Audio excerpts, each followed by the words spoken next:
Aquí entre nos. Aquí entre nos. Aquí entre nos. Aquí entre nos. Aquí entre nos. Aquí entre nos. Aquí entre nos. Aquí entre nos. Aquí entre nos. Aquí entre nos. Y ahora estamos aquí entre nos con Julio César Labrador. ¿Qué tal, amigos? Bienvenidos a Aquí Entre Nos, un programa pensado en los maestros de escuela sabática. Este es el repaso de la lección número 9 de la Guía de Estudio de la Biblia, edición para maestros, titulada Las ofrendas de gratitud. Vayamos a la página 114 de nuestro folleto de maestros bajo el título El sábado enseñaré. Allí encontraremos el texto clave, el bosquejo, los objetivos y el resumen. El texto clave esta semana no corresponde con el versículo para memorizar, que es el clásico Juan 3:16.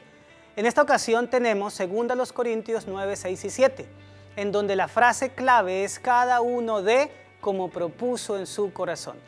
En cuanto a los objetivos, debemos dejar clara en la mente, el corazón y las manos de nuestros estudiantes 3 cosas. Número 1, en la mente, que hay una relación estrecha entre un corazón lleno de gratitud y el acto de dar. Esta relación es directamente proporcional. A mayor gratitud, mayor disposición a dar. ¿Qué debemos dejar en el corazón de nuestros estudiantes? Pues bien, ellos debieran apreciar la profundidad de la gracia divina y alegrarse con las oportunidades de responder a esa gracia. ¿Qué debemos dejarle en sus manos? Pues que ellos puedan buscar formas para dar.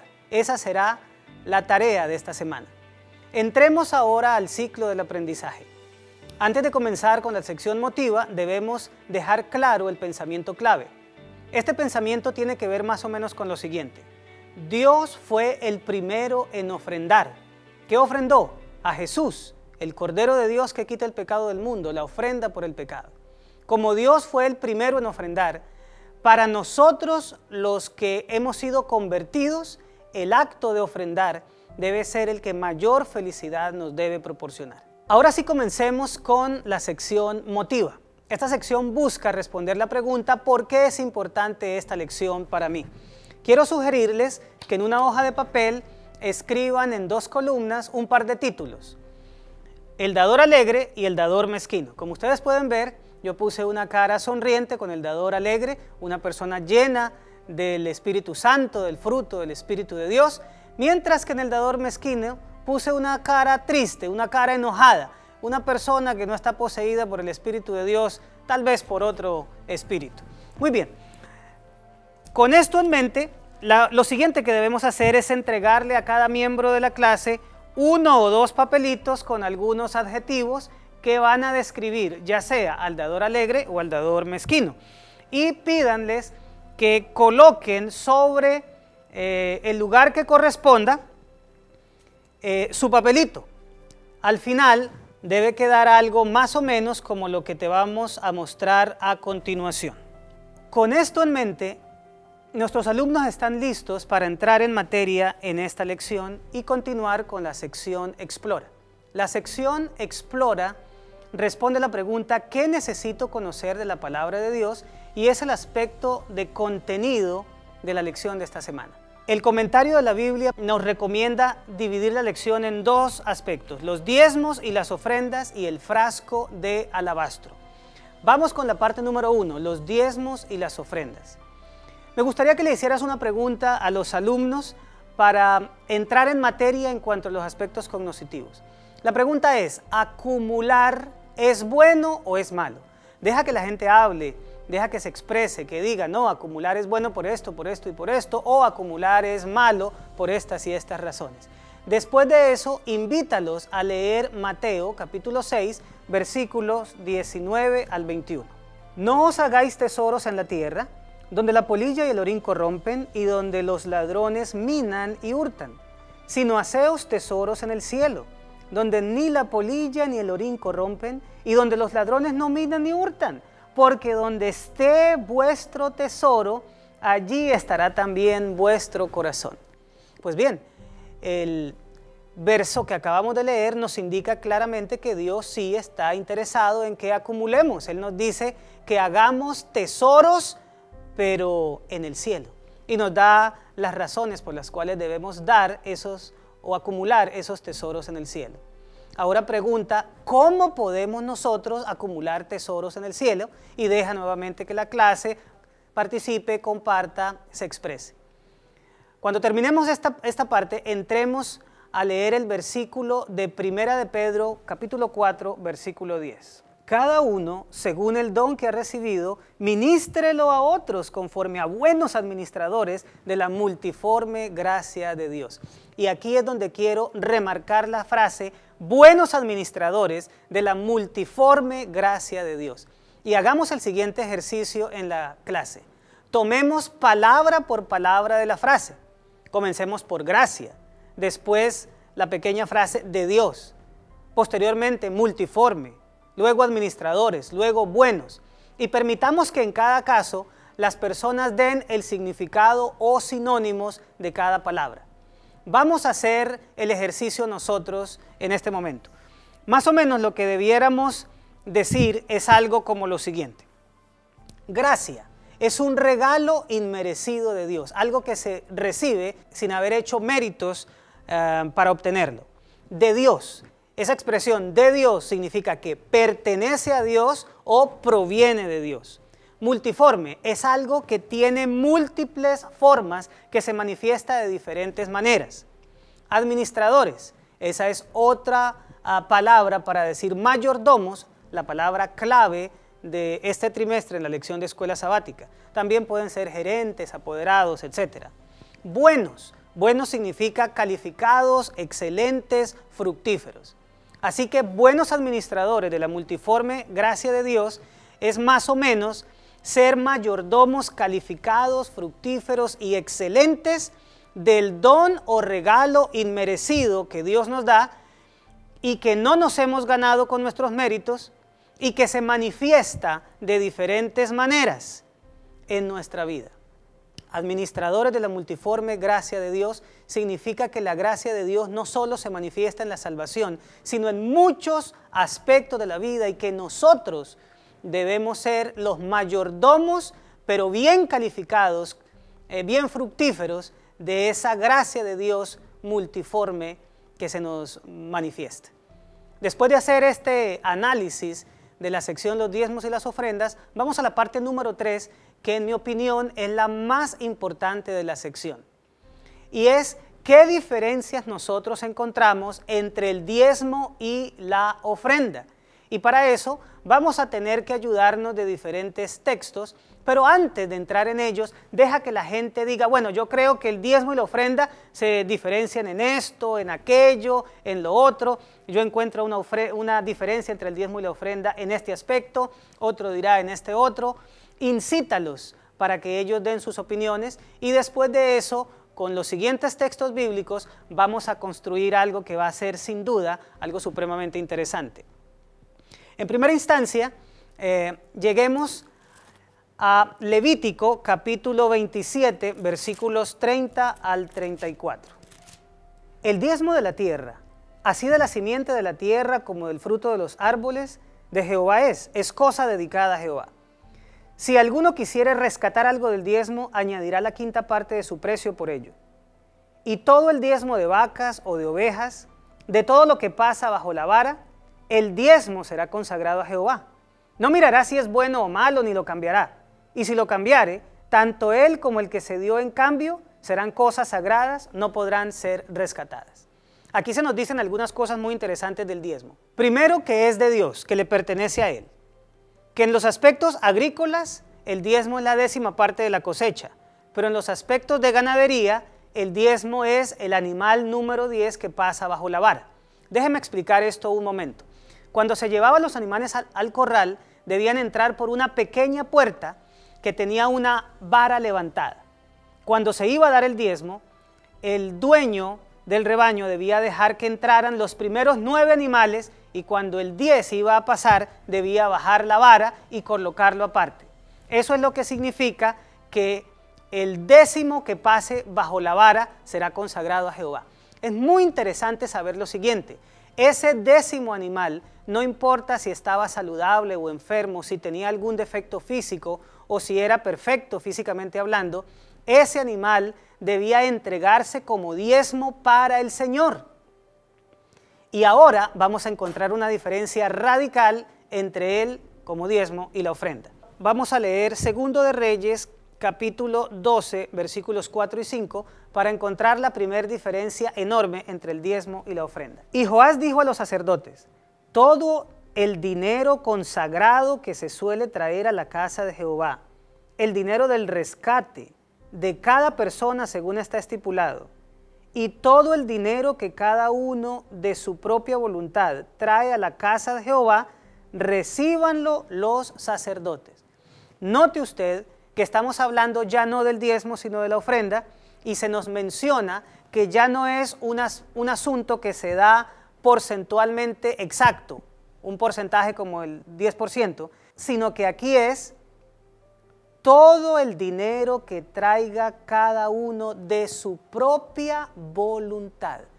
La primera diferencia entre el diezmo y la ofrenda es que el diezmo está estipulado porcentualmente, es el 10%, mientras que la ofrenda es algo que la gente da a voluntad. Es lo mismo que 2 Corintios 9:7, el texto clave de esta semana, nos menciona: cada uno dé como propuso en su corazón. Déjenme hacer un paréntesis para hablar un momentito acerca de la ofrenda. Algunas personas dicen, basados en este texto, que ya no hay que dar diezmos sino ofrendas, porque es ya como se propone en el corazón y no un porcentaje establecido. Pues bien, es que aquí no está hablando del diezmo, aquí se está hablando es de la ofrenda. Y el diezmo claramente se debe dar como Dios lo dijo, y la ofrenda es como tú te propongas en tu corazón. Entonces, volviendo a las diferencias, el diezmo está estipulado porcentualmente, 10%. La ofrenda es algo que tú das de acuerdo a lo que te propongas en tu corazón. La segunda diferencia es la que a mí me parece más interesante de todas. Recordemos que el diezmo se daba a la suerte, el animal que le correspondiera por haber sido el 10º en pasar bajo la vara. La ofrenda tiene una particularidad muy interesante y la encontramos en Levítico capítulo 22, versículos 19 y 20. Para que sea aceptado, ofreceréis macho sin defecto entre el ganado vacuno, de entre los corderos o de entre las cabras. Ninguna cosa en que haya defecto ofreceréis, porque no será acepto por vosotros. El diezmo podía venir defectuoso, es decir, de un animal enfermo, pero la ofrenda, según la palabra de Dios, debía ser sin defectos, de lo contrario Dios no la aceptaría. Esta es la segunda diferencia entre el diezmo y la ofrenda. Permítame compartir con ustedes algunas otras diferencias que yo he encontrado. Como por ejemplo, el diezmo es una obligación. El Señor dice: traed los diezmos al alfolí. Es una obligación. La ofrenda es un privilegio. Tú y yo tenemos el privilegio de ofrendar. El diezmo se entrega por obediencia. Todo aquel que trae el diezmo es porque Dios dijo: tráigame el 10%. Pero la ofrenda es entregada por gratitud. En tercera instancia, el diezmo se le devuelve a Dios. La ofrenda se le da a Dios. En última instancia, el diezmo es el deber del hombre. La ofrenda es el ejemplo de Dios, porque Él nos lo mostró al dar, al regalar, al ofrendar a su Hijo unigénito. Entonces encontramos varias diferencias entre el diezmo y la ofrenda. El diezmo está estipulado por porcentaje, la ofrenda no. El diezmo podía ser defectuoso en el caso de un animal enfermo, la ofrenda no. El diezmo es una obligación, la ofrenda es un privilegio. El diezmo se entrega en señal de obediencia, la ofrenda en señal de gratitud. El diezmo se devuelve, la ofrenda se da. El diezmo es el deber del hombre, la ofrenda es el ejemplo que Dios nos dio. Pasemos ahora a la segunda parte, el frasco de alabastro. Y regresemos de nuevo a la frase, donde está vuestro tesoro, allí también estará vuestro corazón. Pregúntale a la clase, ¿qué significa eso?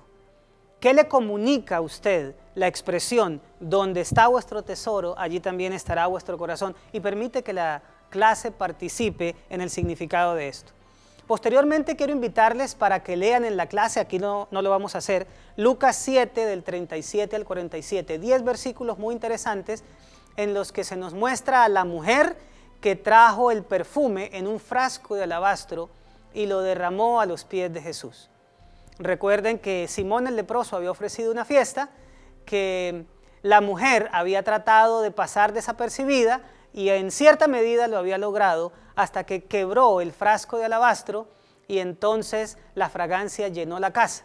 Ahí se mencionó que cómo era posible haber realizado esa acción en la que se despilfarró una cantidad de dinero al vender el perfume y dársela a los pobres, y entonces Jesús entra en acción a defender esa mujer. Incluso Simón mismo estaba pensando que Jesús no era profeta porque si lo fuera, sabría qué clase de mujer lo estaba tocando. Sin embargo, el Señor en ese momento especial no solamente habló de que la mujer lo ungió para su sepultura, sino que dio un significado impresionante al acto de la mujer de haber derramado ese perfume sobre él. La pregunta, después de haber leído el texto en mención, es el acto de la mujer. ¿En qué sentido nos muestra el espíritu y la medida en la que deberíamos dar u ofrendar? Posteriormente, me gustaría que tocaran una pregunta bastante singular. Por ahí, por la página 117 del material auxiliar para el maestro, encontramos una cita del Deseado de todas las gentes, capítulo 62. La cita va desde las páginas 527 a la 529. Si tú quieres, puedes leerla en la clase. Hay tiempo para eso.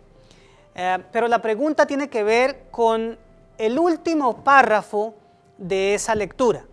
El último párrafo le da un significado muy especial al hecho de que la mujer haya quebrado el frasco de alabastro y haya permitido que el perfume, la fragancia, saliera. Así que la pregunta que podríamos nosotros hacer en este caso es: ¿qué significado tienen el romper el frasco de alabastro para que salga la fragancia del perfume de nardo? ¿Cuál es el significado que se le da al hecho de romper este frasco? Y pueden leer, como les dije, ya sea de la edición de Maestros o directamente del Deseado de todas las gentes. Con esto concluimos la sección Explora y entramos a la sección Aplica. La sección Aplica tiene como objetivo contestar la pregunta: ¿cómo puedo practicar lo aprendido en la palabra? Aquí tenemos dos opciones que tú puedes escoger para aplicar la lección a los alumnos, a la clase. En primera instancia, te puedes valer de la parte La religión aplicada a un relato verídico en la página 118 de la sección Aplica, el relato de Dean, un joven que estuvo ayudando en un momento de una inundación, y hay 4 preguntas de aplicación que tú puedes hacer. Yo en lo personal te recomendaría que fueras a la lección del viernes, a la parte preguntas para dialogar, y utilices las preguntas 1, 2 y 4, que en mi opinión están geniales para esta parte de aplicación. Estas preguntas son: ¿qué es lo que hace que el egoísmo sea tan contrario al Espíritu de Cristo? ¿Qué cosas conscientes podemos hacer que nos ayuden a protegernos de lo que es una actitud tan natural para el ser humano caído? Esta pregunta me parece muy interesante porque la gente podrá aterrizar todos los conceptos que nosotros hemos estado analizando durante la semana en una aplicación práctica para la vida. ¿Por qué el egoísmo es tan contrario al Espíritu de Cristo? ¿Y qué cosas nosotros conscientemente podemos hacer para evitar esa inclinación egoísta que es natural en el corazón humano? La segunda pregunta para aplicación es basada en 2 Corintios capítulo 9 versículo 7, que Dios ama al dador alegre. Me gusta mucho lo que la lección dice con respecto a eso, que la palabra alegre, la palabra griega que se tradujo como alegre, en el español tiene un mejor equivalente, que es hilarante. Yo estuve buscando por ahí en diccionario de la Real Academia de la Lengua qué significa hilarante y encuentro que es algo que inspira alegría. Por lo tanto, según a los Corintios 9:7, estaría diciendo que Dios ama al dador que inspira alegría cuando da. Y entonces la pregunta sería, ¿qué debiera decirnos eso de nuestra actitud al dar? Bastante buena la pregunta para aplicar. Un dador que inspira alegría es algo que Dios ama y de ahí nosotros podemos hablar bastante durante la lección. Vamos con la tercera pregunta. ¿Por qué el egoísmo nos garantiza que lleguemos a ser miserables? Qué cosa tan interesante. Podemos permitir que la clase participe bastante diciendo, bueno, yo creo que el egoísmo es una garantía de convertirnos en miserables por esto y esto y esto y esto, y la gente puede traer a la clase una cantidad de conceptos que van a enriquecernos a todos. Una vez concluida la sección aplica, debemos entrar a la sección crea. La sección crea responde la pregunta, ¿qué puedo hacer con lo que he aprendido de la palabra de Dios? Es decir, las actividades para la semana, lo que nosotros podríamos llamar las tareas que le vamos a asignar a nuestros alumnos para realizar a lo largo de la semana. Y les tengo dos opciones. La primera de ellas tiene que ver con las preguntas 3 y 5 de preguntas para dialogar de la lección del viernes. Son preguntas para hacer individualmente en la casa, en el trabajo, en el hogar, donde sea. Pero les tengo otra opción. Esta otra opción me parece que puede ayudarnos bastante. Según el auxiliar, el folleto de maestros, podemos nosotros recopilar como tarea algunos relatos inspiradores de lo que significa dar o de cómo Dios dio por nosotros. Podemos encontrar todo tipo de relatos en el internet, en buenos libros e incluso en mensajes que nos llegan vía WhatsApp, vía Facebook, etc. Pero aquí te vienen dos recomendaciones mías. Primero, proponle a cada miembro de la clase que el domingo, cada uno de ellos de manera individual, haga una lista de las cosas que Dios le ha dado y que le escriba a Dios una carta de gratitud por todas esas cosas que el Señor le ha dado. Es una tarea que me parece que podemos desarrollar de una manera muy linda cada uno de los miembros de la clase de manera personal. La tercera, esta sí que me la voy a hacer yo porque me encanta. Lleva a tu hijo al parque y jueguen tú y tu hijo a descubrir los regalos que Dios nos ha dado. Ahora mismo nosotros en New Jersey estamos en invierno, pero es un invierno bastante llevadero. Así que, ¿qué tal si vamos a un parque o a un lugar en donde podamos estar protegidos del frío si es que acaso está muy crudo? Pero juguemos con nuestros hijos a encontrar o descubrir los regalos que Dios nos ha dado. Yo creo que si tú como maestro le dejas ese trabajo, esa tarea para hacer a tus alumnos, los más agradecidos van a ser los hijos de cada uno de ellos. Después de esto es hora de la conclusión. Llegó el momento de terminar la lección y les propongo dos opciones para la conclusión de la lección. Número 1, ese resumen conciso que está en la página 114 de este sábado enseñaré, o podemos también terminar con la frase, esta semana estudiamos que Dios ama al dador alegre y que el dador está alegre precisamente porque ama a Dios. Muy bien amigos, esto fue Aquí Entre Nos, un programa pensado en los maestros de escuela sabática. Les invitamos a seguir compartiendo esperanza, siendo la más grande de todas, que Cristo viene pronto. Bendiciones para todos.